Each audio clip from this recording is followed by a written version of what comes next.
Hello everybody, I wanted to tell you about the first station, I'll call it, for our escape room that we did in our classroom. I had about between 4 to 8 students working together. I had 4 groups of students. So for the first station, you'll need a lock, some kind of lock. If it has a code, that's even better. Some scissors, a brad, a printout of the directions, and a printout of a decoder. This one is from a website called dabblesandbabbles.com, and it's free. So I just downloaded that one. But for the instructions, what I did on this station is I had them, our class is practicing grammar, so I had them identify the different underlined words as one of the 8 parts of speech.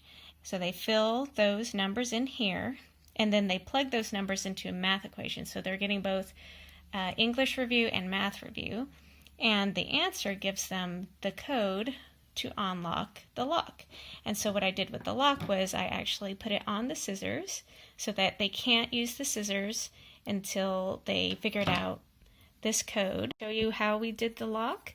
I tried this on some adult scissors and it did not quite fit. I had to use kiddie scissors, but that was fine. It still worked fine for cutting up their secret decoder. So this station probably took them anywhere between 5 and 8 minutes to solve for most of the kids.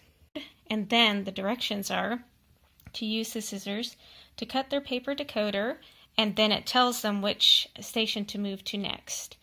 They won't use the decoder at this point because they have to go to the next station to figure out how to set the decoder.